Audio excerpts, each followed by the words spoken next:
Okay, so now we're going to go ahead and practice some example problems based on the three postulates that you just defined in your textbook. The first one we're going to work with is the angle-angle similarity postulate. So go ahead and take a second to write down this question. Are the two triangles similar? So in each example, I'm going to give you two triangles and you're going to determine whether they're similar. And if they are, tell why. So that's one of your postulates. And then we're going to write a similarity statement. Similarity statement is just like a congruency statement. It's the letters of the two triangles in order of their corresponding sides and angles. Okay, so the first example. This is reviewed from chapter 3 when you have a set of parallel lines. What that does for us is where the Z is formed, the letter Z is formed, you have alternate interior angles. And alternate interior angles, when the lines are parallel, are congruent. So here we're going to mark these two angles congruent. And then, of course, we also have our vertical angles. And we actually also have the Z going in the other direction. So it's actually going this way, too. So we can mark, actually, let's use 3.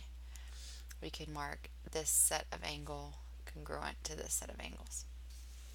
So because we have 3 angles marked congruent to 3 angles in each triangle, but all we need is a minimum of 2. The angle-angle similarity postulate says that if you have 2 angles in one triangle congruent to 2 angles in another, then the 2 triangles are similar. Not congruent, but similar. And you can even look at them and tell they're not the same size, but they are the same shape. So yes, they're similar, and the reason would be, so y, would be angle-angle similarity. And then we'll do our similarity statement. I'm going to start with this triangle to the left, and I'm going to do XRS. It doesn't matter how you start your similarity statement, but it does matter how you finish it. So I just picked any 3 letters that I wanted for this left triangle. But now that I've done XRS, I have to be consistent with how I set up the second part. I look at the angle markings. X has 1, 2, 3 arcs, and it's the first letter, so I have to match it with T, 1, 2, 3 arcs. R has 1 arc, so it's going to match with W. So I'll put W second. And S has 2 arcs, so it's going to go with S on this triangle. Okay, take a second to copy this picture into your notebook. And we're going to determine again, are these two triangles similar? If yes, explain why. And for this one, we have parallel lines, and these parallel lines this time, if you remember corresponding angles, they're going to be in the same location, just a different set of lines. So if I were to extend this a little bit, you could see a pair of corresponding angles here and here. So in this picture down here, it's these two. And we also have a set of corresponding angles if we go this way, here and here. And then finally, if we were to separate these two triangles apart,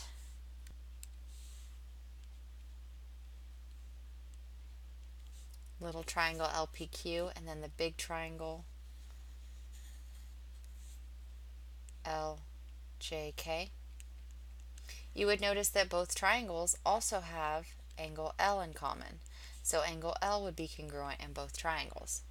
So we've marked 3 sets of congruent angles in these 2 triangles. All you need is 2, but because we've marked all 3, we can say that these 2 triangles are similar.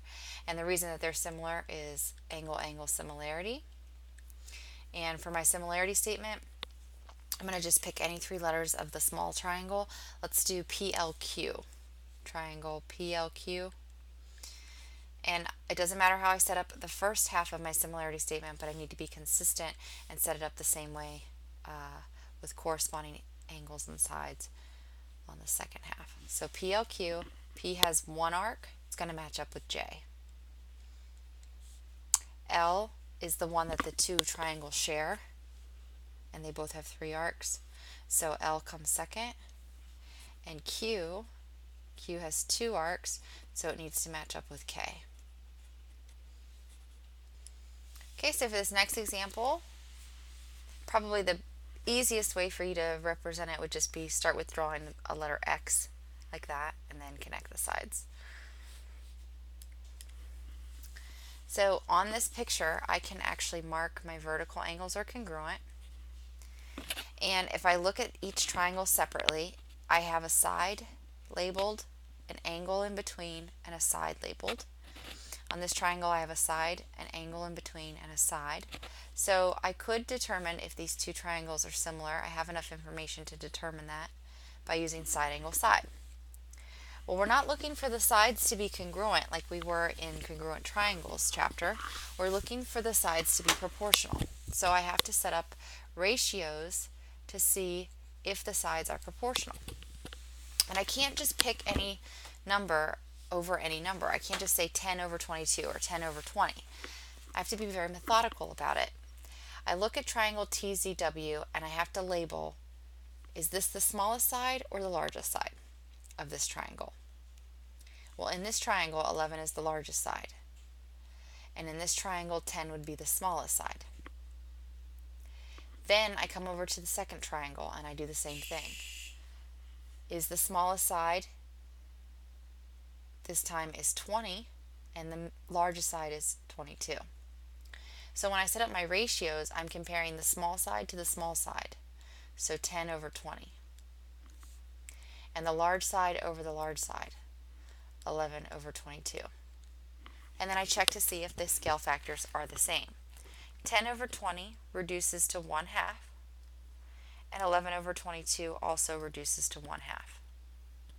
So because this is the scale factor and that's the same in both triangles, that means that these two triangles are similar. The reason why would be side, angle, side similarity.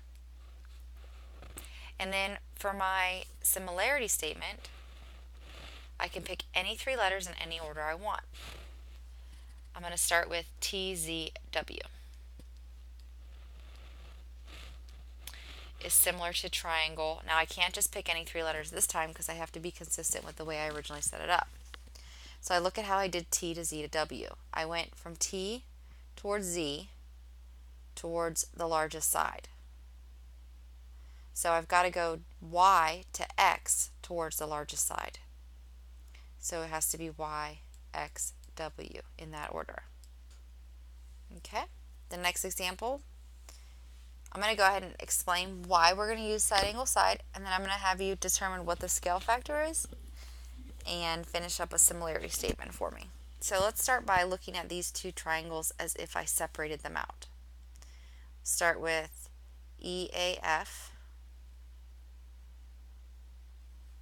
and then the bigger triangle,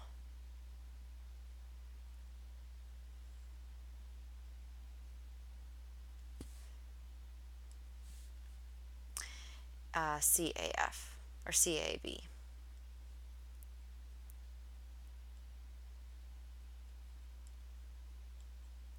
And if you notice, both of these triangles completely share angle A in common.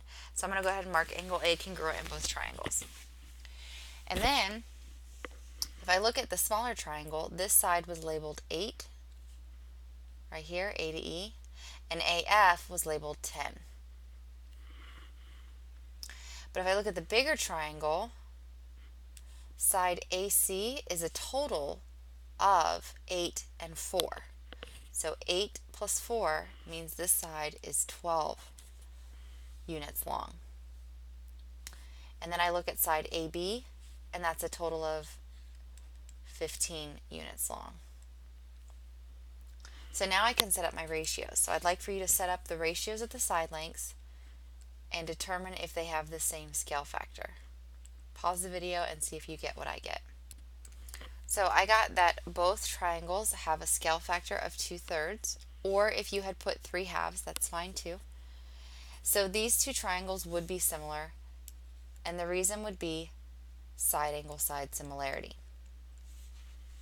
Alright, now I'm going to start you off with a similarity statement. Let's do triangle AEF. Similar to what other triangle? So AEF is similar to which other triangle? Pause the video and see if you get what I get. And it should be ACB in exactly that order. If you don't have it exactly as ACB, the answer would be incorrect. And if you're not sure why it's ACB, go ahead and raise your hand and let me know.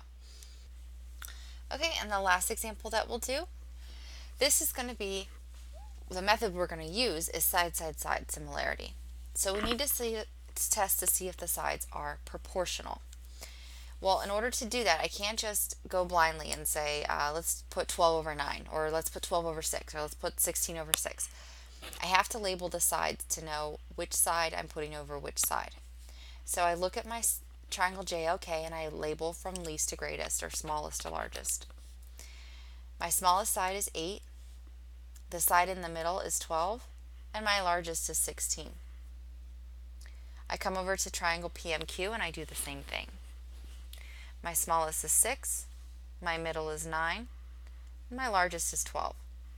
So now when I'm setting up my ratios to see if the ratios are the same, the scale factors are the same, I'm matching small to small, medium to medium, large to large. So I'm looking to see, does small over small, 8 over 6, does that equal medium over medium, 12 over 9? Does that equal large over large, 16 over 12? So in my calculator, I would reduce each fraction just to see if they have the same scale factor. 8 over 6, math, enter, would be 4/3. 12 over 9, math, enter, would be 4/3. And 16 over 12, math, enter, would be 4/3. So because they all have the same scale factor, I know that these two triangles are similar. And the reason that they're similar is because all three sides are proportional. This is called the side-side-side similarity. Now, one problem that I see quite often is students will just check the first two and say, oh, they're both 4/3, so now I'm good to go. But you have to check all three sides to see if all three sets are proportional. Because the SOL test, they love to put where the first two come out to be equal, but then the third one doesn't. So you have to check every single pair of matching sides to see if they are proportional. Okay, now let's finish up the similarity statement. I'm going to go in any order I want. I'm just going to say triangle JLK is similar to, and now I have to be careful how I match. So I did J to L to K, so I went medium towards small. So I have to do the same thing in this triangle, medium towards small. So Q to M to P, and it has to be in that order. Okay, you don't have an exit quiz, but you do have a practice worksheet that will be looked at for classwork, and then you have a quiz review to work on for your quiz next block.